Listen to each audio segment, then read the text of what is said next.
우리가 오늘 공부할 이 예레미야 18장, 19장 이 두 구장의 말씀은 여러분 익히 잘 알고 있는 말씀, 우리 토기장이의 비유, 토기장이에 관한 비유의 말씀으로 신약에도 인용이 되고 있는 그런 이야기입니다. 그래서 여러분들이 잘 아는 말씀인데 이 말씀을 우리가 좀 세부적으로 이 말씀의 이 비유의 일단 의미를 중심으로 우리가 잠깐 말씀을 좀 참고해 보려고 합니다. 우리 지난주에 요절 말씀을 같이 한번 좀 읽어볼까요? 지난주 요절 우리 사무엘상 16장 7절 말씀 같이 한번 읽어봅니다.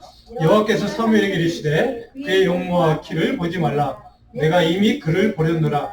내가 보는 것은 사람과 같지 아니하니 사람은 외모를 보거니와 나 여호와는 중심을 보느니라. 아멘. 우리가 잘 아는 말씀인데 우리 사람과 같지 아니하니 주님이 보는 것, 하나님이 보는 시각과 관점은 우리와 다르다는 것을 정확하게 말씀하시고 하나님이 관심 있는 것, 우리의 중심을 보시는 하나님의 관심사를 이렇게 정확하게 우리에게 알도록 해주셨습니다. 자, 그렇다면 우리 16장, 7장 우리 좀 복습을 짧게 좀 해볼 텐데요.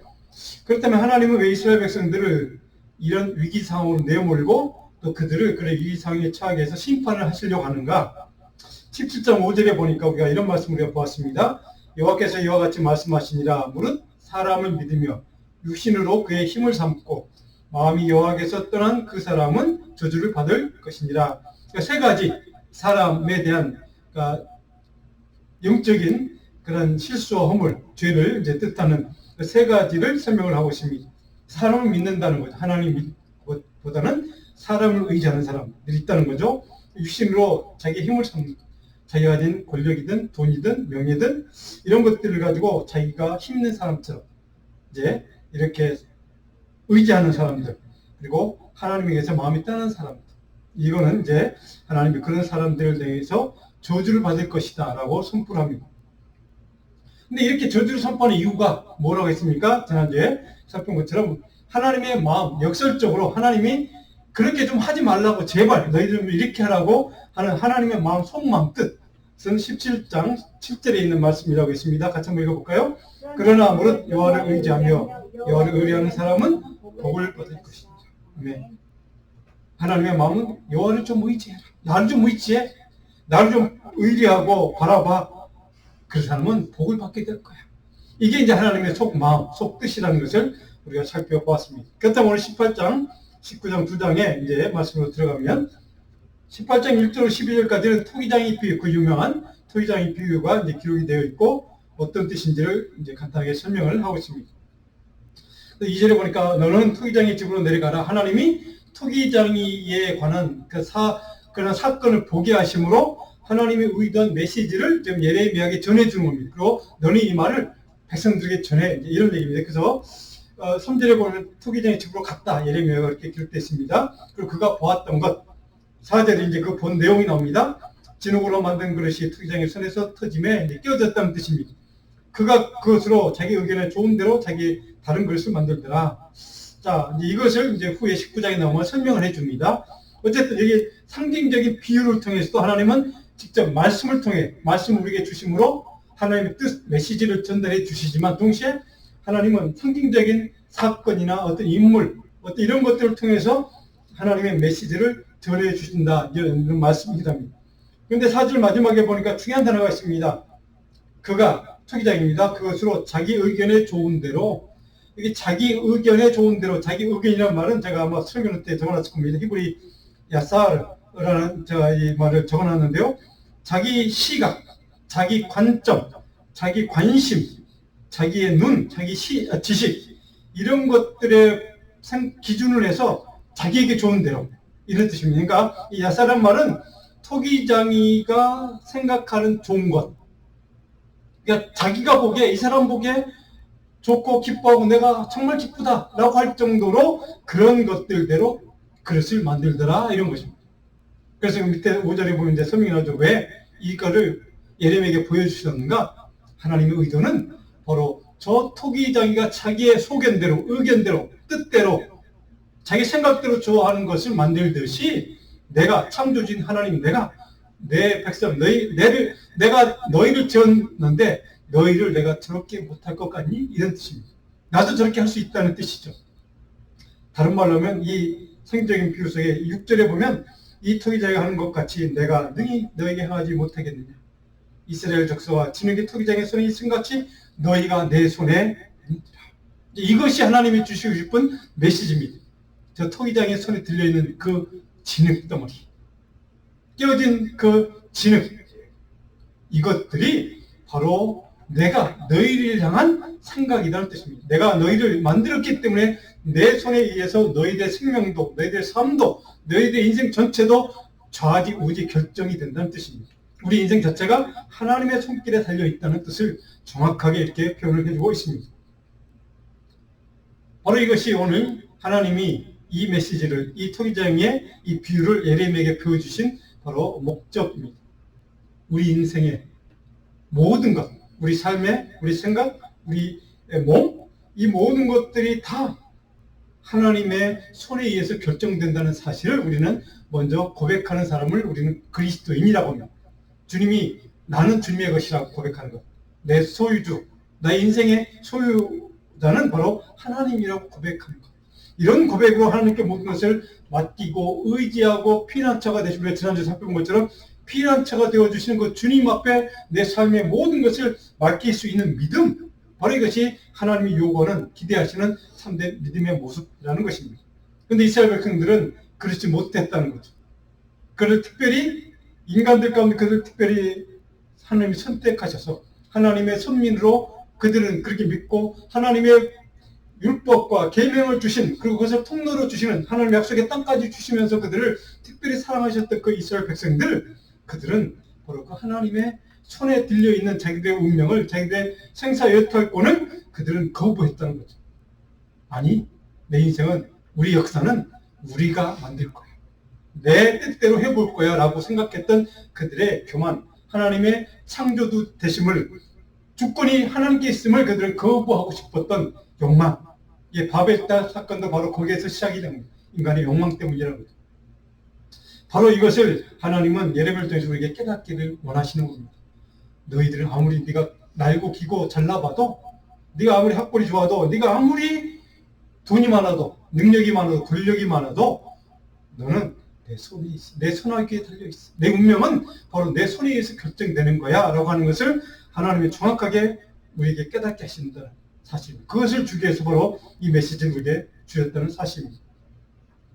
그래서 8절에 보니까 하나님이 왜 내 손에 너의 운명이 결정된다고 말씀하시는가? 이것 때문입니다. 8절 다시 한번 우리 본문 말씀 18장 8절 같이 한번 읽어봅니다.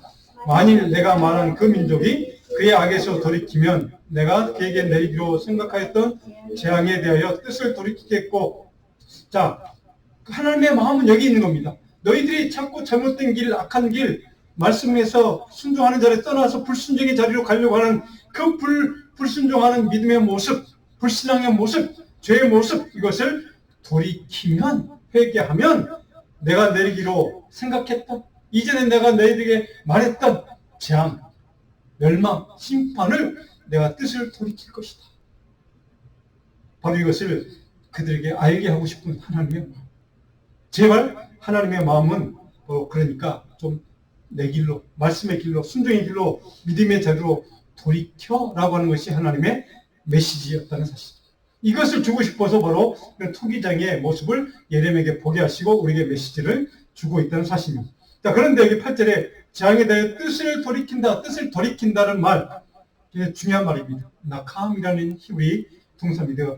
have compassion, 하나님이 긍휼히 여겨주겠다는 뜻입니다. 뜻을 돌이켜서, 심판의 뜻을 돌이켜서 내가 너희를 긍휼히 여겨주겠다, 너희들을 사랑하겠다, 너희들을 용서하겠다, 너희들을 품어주겠다라고 하는 하나님의 마음이 이 말씀 속에, 이 단어 속에 들어있는 하나님의 생각, 하나님의 섭리, 우리를 향한 하나님의 메시지라는 뜻입니다. 하나님의 마음은 우리 심판하는 것, 우리를 멸망케 하는 것이 아니라 하나님 마음속 중심에는 우리에게 긍휼을 베푸는 것, 우리에게 자비를 베푸는 것, 하나님의 사랑을 우리에게 베풀고 싶은 마음이 하나님의 중심의 속 뜻이라는 사실을 우리 이 말씀, 이 한 단어 속에서 깨닫게 됩니다. 다른 말로 하면 이 뜻을 돌이킨다는 말은 하나님이 심판의 마음을 돌이켜서 분노와 화를 푸시고 그들을, 이스라엘 백성들 향해서 마음을 바꿔서 긍휼한 마음으로, 연민의 마음으로, 사랑의 마음으로 그들을 품어주실 것이라고 하는 뜻을, 하나님의 복마음, 속마음을 이렇게 드러내고 있다는 사실입니다. 그것이 우리를 사랑하시는 하나님 아버지의 마음. 십자가에 피 흘리게 그 아들을 그렇게 죽도록, 피 흘려 죽도록 만드신 아버지 하나님의 마음, 바로 여기에 긍휼, 자비의 마음이 하나님의 뜻이요, 하나님의 마음이 우리를 향한 하나님의 사랑인 줄로 우리는 다시 한번 믿고 확신할 수 있게 간절히 축원합니다. 바로 이것이 오늘 예레미야가 바로 하나님의 메시지를 증거해 준 그 메시지 가운데 핵심적인 내용이라는 사실입니다. 자, 그렇다면 이렇게까지 말씀을 하시는데 우리가 지난주에 살펴봤지만 그 백성들은 이 메시지를 듣고 어떻게 합니까? 어떤 지경으로 나아가기를 하나님은 바라고 기대했을까? 바로 10절로부터 하나님의 속뜻이 이렇게 담겨 있습니다. 10절, 11절 두 절 같이 한번 읽어볼까요? 10절, 11절. 예, 같이 읽습니다. 만일 그들이 나 보기에 악한 것을 행하여 내 목소리를 충동하지 않으면 내가 그에게 유익하게 하리라고 한 복에 대하여 뜻을 돌이키랴. 그러므로 이제 너는 유다 사람들과 예루살렘 주민들에게 말하여 이르기를 여호와의 말씀에 보라, 내가 너희에게 재앙을 내리며 계책을 세워 너희를 치리하노니 너희는 각기 악한 길에서 돌이키며 너희의 길과 행위를 아름답게 하라 하셨다. 자, 내 몫을 청정하지 않으면, 그래 너희들이 내 몫을 듣지 않으면 내가 어쩔 수 없이 너희에게 복을 주겠다는 약속도 거둬들일 거야. 그 뜻을 돌이킬 거야. 10절 마지막에 돌이킨다는 단어가 이게 바로 아까 설명에 조금 전에 했던 낙함이라는 단어입니다. 하나님이 마음을 바꾼다는 뜻입니다. 바꿔서 복 주시겠다는 약속을 바꿔서 분노하고 진노하고 심판하겠다, 멸망시키겠다라고 하는 그런 것으로 바꿔버리겠다고 하는 말씀입니다. 그래서 11절에 이제 정작 그런 메시지를 주신 이유는 11절, 이 말씀 하기 위해서는 11절, 그러므로 이제 너희 좀 깨달아라. 그래서 내가 너희에게 원하는 것, 너희는 각기 악한 길에서 돌이키며, 여기 돌이킨다는 말은 회개하고 돌아오라는 뜻입니다. 너의 길과 행위를 아름답게 하라. 돌이켜서, 악한 길에서 돌이켜서 내 삶과 길, 행동, 말, 이 모든 너의 삶의 모든 지경을 아름답게, 이 아름답다는 말은 야타브라는 이 동사는 뭐냐면 하나님이 기뻐하실 만한 것, 하나님이 기뻐 인정해 주시는 것, 하나님이 받아주시는 것, 용납해 주시는 것, 이라는 뜻입니다. 그러니까 아름답게 한다는 건 하나님이 인정해 주시는 것, 그런 삶의 지경으로 너희의 삶이 바뀌었으면 좋겠다는 뜻입니다. 너희 인생이 악한 길에 떠나서 돌이켜서 하나님이 기뻐 받으시고 인정해 주시고 하나님이 너를 복 주실 만한 그런 삶의 지경으로, 하나님이 인정하시는 삶으로 좀 바뀌기를 원한다, 변화되기를 원한다라고 하는 것이 11절, 이것이 하나님이 우리에게 주시는, 주고자 하는 메시지의 핵심 내용이라는 겁니다. 아름답게 한다, 야타브라는 동사입니다. 아름답게 한다. 이 말은 우리가 주어가 아닙니다. 하나님이 아름답게 인정해 주신다는 뜻입니다. 하나님이 기뻐 받아주신다는 뜻입니다. 하나님의 눈, 하나님의 소견에, 하나님의 보시기에, 하나님의 시각에 관점에서 바로 이 아름답다고 좋은 것이라고 기뻐 인정해 주실 만한 삶으로 우리가 변화되기를 원하는 그 마음이 하나님의 마음이라는 뜻입니다. 그 하나님의 마음은 바로 하나님의 말씀에 대한 순종이 있다는 것을 정확하게 이렇게 선포하고 있습니다. 너희들 내 말에 순종하는 것이 내 뜻이야. 그것만을 내가 원해 라고 하는 하나님의 마음이 담겨있는 말씀이라는 뜻입니다. 자, 그렇다면 새로운 이렇게 돌이킬 수 있는 기회를 또 주시고 또 주시고 반복해서 이렇게 경고하고 이렇게 사인을 주시는데 교만한 인간 죄인의 결정은 뭡니까? 12절입니다. 그러나 그들이 말하기를 이는 헛되니 우리는 우리의 계획대로 행하며 우리는 각기 악한 마음이 완악한 대로 행하리라. 그들의 결정 뭡니까? 우리의 계획대로 행할 거야? 우리가 마음이 안악한 대로 우리 뜻대로 할 거야 라고 하는 그들의 결심, 하나님의 긍휼에 대한 거절 의사표시를 정확하게 하고 있습니다. 그것을 받아들이지 않겠다는 겁니다. 하나님이 기뻐 받으시고 인정하실 만한 그런 삶으로 변화되기를 하나님의 뜻을 거스르겠다고 하는 거역의 표현이 바로 여기에 12절에 정확하게 표현되어 있습니다. 어쩌면 우리 가운데도 그런 때가 있을 것입니다. 우리의 생각과 계획대로 하나님 말씀의 뜻과 의지와 하나님이 요구하시는 명령이 있음에도 불구하고 우리는 우리의 계획대로, 생각대로, 또 내 완악한 대로, 사단의 유혹대로 우리는 따라가고 싶은 욕망, 우리의 분명히 있습니다. 바로 이것이 이스라엘 백성들 그 욕망을 끝까지 그 욕망을 바로 그들을 성취한 사람들입니다. 하나님의 뜻을 저버리고 자기들 인간적인 세속적인 욕망과 탐욕을 바로 이루는 일에 그들은 성공해서 결국 멸망의 길로 가고만 하나님의 복의 길을 떠나고만 그들은 비참한 바로 역사를 경험하게 됩니다. 바로 이것이 바로 이 잘못된 길을 선택했던 하나님의 경고와 그 메시지를 거절했던 그들의 잘못된 삶의 결론이었습니다. 그런 결정을 하고 그런 삶의 길을 따라갔던 이스라엘 백성들의 삶의 지경은 어떻게 변질되고 마는가? 18장 13절 17절에 보니까 정확하게 설명되어 있습니다. 13절을 보면 이렇게 되어 있습니다. 이스라엘이 심히 가증한 일을 행했다. 가증한 일, 그러니까 악한 죄를 범했다는 뜻입니다. 15절에 보니까 그들의 길 곧 그 옛길에서 넘어지게 하며 곁길 곧 닿지 아니한 길로 행하게 하여 바로 그들이 간 길, 하나님의 권명과 요청과 하나님이 주시는 그 새로운 기회를 주시는 메시지를 들었음에도 불구하고 그들을 거절하고 자기 생각의 길, 자기가 결정했던 그 길, 자기 뜻에 맞는 그 길을 갔던 그들의 길은 결국 어떤 길이었는가? 넘어진 길이었습니다. 그들의 삶이 넘어지고 무너지고 그리고 곁길, 15절에 곁길이라고 되어 있습니다. 곧 닿지 않은 길, 하나님이 주시지 않는 길이라는 뜻입니다. 하나님이 인도하시지 않은 길, 그러니까 자기들이 선택해서 간 그 악한 길을 뜻합니다. 그 곁길 곧 닿지 않은 길로 행하게 하는 것이 저주였습니다. 오늘 우리들에게도 이런 일이 일어납니다. 하나님의 뜻이 아닌 내 생각과 뜻과 판단에 따라 갔던 그 길이 바로 하나님이 정말 그게 성공하는 것처럼 보이고 잘 되는 길 것처럼 보이는 그 길인데 결국 그것은 곁길, 닿지 않은 길, 하나님 인도하지 않은 길, 하나님 허락하지 않은 길, 그 길로 가서 결국 그 인생이 세상적으로는 성공했고 삶이 복받은 것처럼 보였지만 결국 영적으로는 타락의 길, 멸망의 길을 갔던 사람도 우리는 주위에서 보고 우리 한국의 많은 분들이 그런 간증들을 하는 것을 우리는 잘 알고 있습니다. 바로 이것이 곁길입니다. 하나님이 인도하지 않은 길, 허락하지 않은 길. 바로 이 곁길로 가지 않는 바로 그런 하나님이 인도하시는 그 길, 오직 그 길만 가는 저와 여러분 우리 자녀들이 됐으면 좋겠습니다. 바로 하나님이 인도하지 않는 곁길로 가는 그 인생 결국 그는 멸망이요, 그는 사망인 줄 믿습니다. 그래서 우리는 하나님이 인도하시는 길, 하나님이 닦아주시는 그 길, 하나님 곱게 평평하게 세워주시는 그 길, 바로 그 믿음의 길, 순종의 길, 바로 참된 은혜의 길로 우리는 늘 순종하며 따라가는 저와 여러분 되기를 간절히 소원합니다. 그 다음에 16절로 17절에 보면 그런 길을 선택하고 갔던 이스라엘 백성들의 결국 그들의 삶의 길은 어떤 길이었는가? 16절에 보니까 이렇게 되어 있습니다. 그들의 땅으로 두려움과 영원한 웃음거리가 되게 한다. 그들이 자기 뜻대로 자기 생각대로 판단대로 선택했던 그 길, 그것은 두려움의 길이고 영원한 웃음거리가 사람들에게 수치당하고 손가락질당하고 조롱당하는 길이었다. 이렇게 표현합니다. 17절에는 그들이 선택했던 그 길은 어떤 길이었나? 내가 그들에게 등을 보이고 얼굴을 보이지 않니라. 그 길은 결국 하나님이 함께하지 않는 길. 이걸 우리는 멸망의 길, 죽음의 길, 영원한 저주의 길이라고 우리는 표현합니다. 이런 길을 그들은 가서 결국 그들 민족을 심판당했고 바벨론 포로가 되었고 결국 70년이라는 포로 생활을 할 수밖에 없었던 비극을 맞게 된 것을 우리는 잘 알고 있습니다.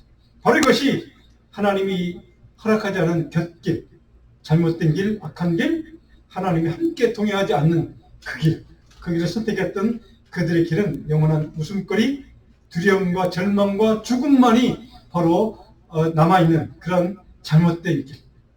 바로 우리는 바로 그런 길을 선택하지 않고 참된 믿음의 길, 복의 길, 은혜의 길, 형통의 길을 선택한 복받은 사람인 줄 믿습니다. 바로 그 길이 하나님이 원하는 길이요. 우리가 나아가야 돼. 끝까지 붙들고 그 길을 끝까지 지키고 나가는 그런 믿음의 사람이 되어야 할 줄로 믿습니다. 자, 그렇다면 오늘 우리 교회에 보면 그런 길을 가는 사람도 있습니다. 그 사람들이 바로 우리가 참된 복음을 전해야 될 복음 증거의 대상이 되는 분, 우리 사랑해야 될 품고 하나님의 생명의 복음을 전해야 될 바로 그런 사람들입니다. 바로 그런 주위에 있는 사람들을 위해서 우리가 그 영혼을 위해서 기도하고 하나님의 길, 생명의 길, 구원의 길, 영생의 길, 하나님 나라로 나아가는 그 길, 그 길은 오직 예수 그리스도 복음만이, 하나님의 말씀만이 그 길이라고 우리 분명히 가르쳐 줘야 합니다. 이것이 믿음이고 이것이 복음이고 이것이 우리가 신앙생활하는 이유와 목적입니다.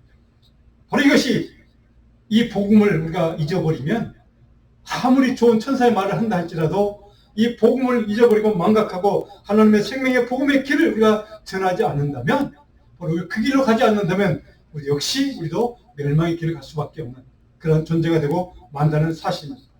그래서 우리가 바로 이 길만이, 구원의 복음만이, 예수 그리스도의 복음만이, 이 십자가의 진리만이 바로 우리를 형통케 하는, 우리를 복된 삶으로 이끄는 참된 그런 영원한 구원이요 생명의 길인 것을 우리가 믿고 그리고 증거하는 참된 믿음의 종들, 믿음의 우리 하나님의 귀한 백성들 되기를 간절히 축원합니다. 자, 세 번째로 18장 18절 23절에 보면 이제 우리가 지난 몇 주 전에 한번 살펴보았지만, 그런 예레미야, 대언자인 하나님의 메신저인 예레미야에 대해서 많은 사람들이 적대감을 갖고 그를 죽이려고 하는 모의가 있었고, 그 모의를 알고 깨달은 이 예레미야가 하나님께 간절히 도와달라고 간구하는 내용들이 18절로 23절까지 쭉 기록됐습니다. 그래서 18절에 보니까 우리가 꾀를 내어 예레미야를 치자, 사람들이 공모하는 거죠. 오라, 우리가 혀로 그를 치고 그의 어떤 말에도 주의하지 말자. 하나님이 대언케 하시는 하나님의 말씀을 우리는 안 들을까, 이런 뜻입니다. 바로 22절 보니까 그들이 나를 잡으려고, 하나님, 저들이 나를 잡으려고 죽이려고 공모하고 있어요. 하나님 어떻게 해야 됩니까?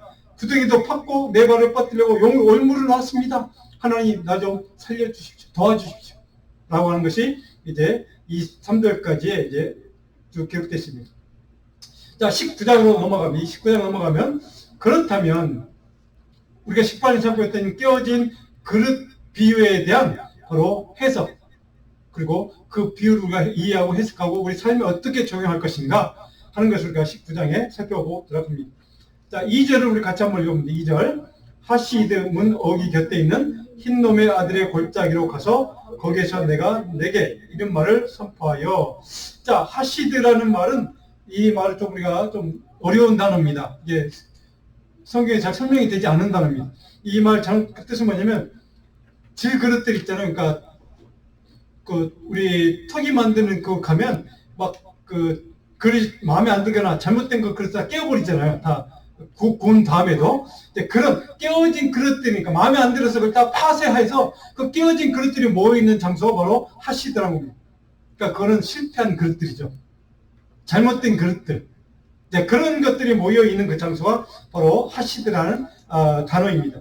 그 하시드 문 어기 곁에, 그것들이 모여있는 그 어기 곁에 문이 하나 있는 것 같습니다. 그 어기 곁에 있는 그 다음 단어가 이제 중요합니다. 흰놈의 아들의 골짜기. 이게 도대체 뭔 말이지? 흰놈 뭐 욕 같기도 한데, 흰놈이라는 지명입니다. 지명. 흰놈의 아들의 골짜기, 이렇게 되십니다. 그래서 그 골짜기라 가서 거기에서 내가 내게 이런 말을 선포하라. 골짜기로 가서, 우리 이 골짜기라고 생각나는 장면 있죠? 에스겔의 마른뼈 골짜기. 기억나시죠? 마른 뼈들, 깨어진 그릇들, 뭐 연상된 거 없습니까? 깨어진 그릇들, 마른 뼈들, 생기가 없는 거죠. 그렇죠? 실패한 존재들. 자, 그런 것들에 가서 거기에서 내 말을 선포해, 이런 뜻입니다. 흰놈의 아들의 골짜기에 있다. 좀 이따 다시 나오긴 하지만 이거는 절망이라는 뜻입니다. 이 곳은 절망의 곳, 죽음이 엄습한 곳, 죽음이 지배하는 곳, 그 지경의 뜻입니다. 하나님의 떠난, 하나님 말씀의 자리, 순종의 자리를 떠난 사람들은 바로 흰놈의 아들의 골짜기에 거하는 것 같은, 에스겔 골짜기에 생기가 없는 것 같은 그런 삶을 사는 존재라는 뜻이기도 합니다. 바로 이것이 흰놈의 아들의 골짜기로 가서 하나님의 말씀을 대하려, 왜? 말씀을 듣고 살아나기를 주님 원하기 때문에. 그 목적을 위해서 바로 여기에 가서 말씀을 대어내라, 이렇게 선포하는 겁니다. 근데 3절에 가니까, 19장 3절에 가니까 너희 유다 왕들과 예루살렘 주민아, 말씀을 대변하는 겁니다. 흰놈의 골짜기에 가니까 이런 사람이 있다는, 누가? 유다 백성들이 있다는 거죠. 여호와의 말씀을 들어 보라, 내가 이곳에 재앙을 내릴 거야. 자, 흰놈의 아들 골짜기는 죽음과 절망과 좌절이 머무는 곳입니다. 그런 지경입니다. 소망이 없는 곳입니다. 그런데 여기에 하나님의 생명의 말씀이 생기가 부어지면 다시 살아날 수 있는 기회가 있습니다. 그런데 그곳에 가서 하나님이 재앙을 내릴 거라고 선포합니다. 무엇입니까? 그럴 기회도 이제 없을 거야. 완전히 너희들을 멸망시킬 거야 라고 하는 표현입니다. 다시는 너에게 살아날 소망이 없어. 이제는 마지막 기회야 라고 하는 뜻입니다. 절망 가운데 있는 그들을 향해서 내가 너에게 재앙을 퍼부을 거야. 다시는 내가 너에게 기회를 주지 않을 거야. 이것이 마지막 기회야. 살 기회는 이번뿐이야. 라고 하는 것을 하나님이 선포하도록 예레미야에게 하셨다는 뜻입니다. 조각조각 끼어진 그릇들, 파쇄된 그릇들, 쓸모가 없어진 그릇들, 그런 그릇들과 같은 에스겔 골짜기 많은 뼈들과 같은 그런 존재들은 이스라엘 백성들을 향해서 내가 여기 멸망을 선물할 거야. 라고 하는 이야기는 너희 더 이상은 완전한 파이널 저지먼트, 최후 심판을 하겠다는 뜻입니다. 더 이상 기회가 없을 거야. 라고 하는 선언 인사입니다. 왜 하나님은 껴진 질것 같은 그들 향해서 이 심판을 선언하실까? 그 하나님의 마음은 어디 있을까? 4절입니다. 4절 같이 한번 읽어봅니다. 이는 그들이 나를 버리고 이곳을 불결하게 하며, 그래서 다른 신들에게 분향하며, 이유가 뭡니까? 하나님을 떠나고 버리고 불결하게 우상을 섬겼다는 뜻입니다. 그래서 내가 이런 최후의 심판을 내가 너희에게 선언하는가 이 뜻입니다. 또 5절에 보니까 이유가 설명되어 있죠. 또 바알이요 뭘 만들었다고요? 산당을 건축했다. 우상을 섬기는 산당까지 그들이 지었다는 겁니다. 그리고 6절에 보니까 그러므로 내가 심판하는 것은 이곳을 뭘로 만든다? 도베시나 흰놈의 아들의 골짜기로 부르지 않으며 뭐를 오직 죽임의 골짜기라 부르는 날이 이를 것이라. 조금 전에 말씀드린 것처럼 그래서 여기 에스겔 골짜기, 마른뼈 같은 그 골짜기, 흰놈의 아들의 골짜기, 그것은 그래서 소망은 하나 남아있어요. 여전히 그들이 복음으로 돌아오기만 하면 살아날 가능성이 있는 곳이었습니다. 그런데 그 가능성마저 완전히 산산이 무너뜨리기는 오직 죽음이 지배하는 땅으로 지경으로 만들겠다. 오직 죽임의 골짜기로 만들어버리겠다는 하나님의 최후의 심판입니다. 오늘 이 땅, 이 시대를 향한 하나님의 저는 선포를 하고 있습니다. 이 땅 마지막 때 바로 오직 죽음의 골짜기로 만들기 전에 하나님께로 회개하며 돌이키며 하나님의 말씀의 자리, 순종의 자리, 믿음의 자리로 돌이키기를 원하시는 하나님의 주님의 메시지를 우리는 이 말씀 속에서 들어야만 합니다. 오늘 이 시대 많은 교회들, 크리스천들은 바로 이 메시지를 품고 하나님께 속히 돌이키는 복음을 선포해야만 합니다. 우리 주변의 사람들에게 하나님께 보고 흰눈의 아들의 골짜기라는 이 세상을 향해서 정말 마지막 남아있는 그 희망의 끈, 복음의 메시지를 붙들고 예수 그리스도의 십자가의 복음의 능력을 붙들고 하나님의 말씀의 자리, 믿음의 자리, 순종의 자리 돌이킬 때가 지금이야. 그때가 지나면 오직 죽음의 골짜기만, 영원한 저주와 심판만 남아있는 이 저주받은 땅이 되고 말 거야. 라고 하는 이 복음의 메시지를 오늘 우리들은 주변에 우리 이웃들에게 향해서 바로 돌이키도록 간절한 복음의 메시지를 선포해야만 합니다. 이것이 바로 오늘 예수에게 이 예레미야 성경을 통해서 주시는 하나님의 메시지입니다. 죽음의 골짜기가 되기 전에, 그런 완전한 심판을 선포하기 전에, 그런 멸망으로 이끌기 전에 바로 하나님께 돌이키는 것, 바로 이것이 오늘 우리 이 세상 사람들을 향해서 선포해야 될 복음 메시지라는 겁니다. 이게 도벳이라는 말이 있습니다. 우리 도벳 6절에도 도벳이 있잖아요. 도벳이라는 말은 바로 타파스라는 말에서 파생된 단어인 타파스가 뭐냐면 캡처됐다. 그러니까 영어로 바로 붙잡혔다, 시즈, 붙잡혔다는 뜻입니다. 그 말은 바로 이스라엘 백성들이 바벨론 포로가 되었다는 그런 의미가 있는 단어, 그걸 상징하는 단어입니다. 바로 바벨론 땅이란, 근데 포로 잡혀온 바벨론 땅이란 바로 그런 지경이 될 것이란 겁니다. 완전한 멸망, 완전한 하나님의 마지막 심판을 받는 그런 죽음의 땅이 될 것이란 것입니다. 바로 이것이 바로 하나님이 이 메시지를 준 이유입니다. 너희들이 그런 완전한 심판의 멸망이 이르기 전에 돌이키고 하나님의 말씀의 자리, 순종의 자리, 하나님이 기뻐 받으시는 그 믿음의 자리로 너희들이 돌아왔으면 좋겠다. 라고 하는 것이 하나님의 메시지, 오늘 우리를 향한, 이 시대를 향한, 오늘 이 시대, 지금 이 땅을 살아가는 모든, 이 땅에서 모든 사람들을 향한 하나님의 메시지입니다. 죽음의 골짜기로 변하기 전에 우리가 하나님께 나아가는 것, 이것이 이 시대가 우리 모든 성도들이 선포해야 될 복음의 메시지 내용이라는 겁니다. 자, 그런 지경이라 도대체 무엇인가, 구체적으로 7절로 13절에 그 지경은 어떤 것인가를 설명합니다. 8절에 보니까 이 성읍으로 뭐가 되게 한다고? 조롱거리가 되게, 그렇죠? 그 다음에 11절에 10절에 너는 옹기를 뭐하라고? 깨뜨린다. 완전히 깨뜨리는 겁니다. 이스라엘의 나라 자체를 깨뜨려 버리는 겁니다. 멸망시키는 겁니다.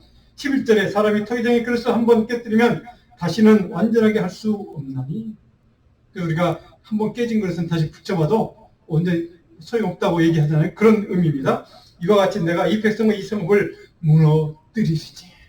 하나님의 최후 심판을 선포하는 그때가 되기 전에 너희들이 돌이켰으면 좋겠다 라고 하는 것을 바로 그렇게 합니다. 그래서 12절에 보니까 이 성읍을 어떻게 한다고 도벳같게 할 것이다. 도벳처럼 완전한 멸망에 이르게 할 것이다 라고 하는 하나님의 심판을 이렇게 선포하고 있는 것입니다.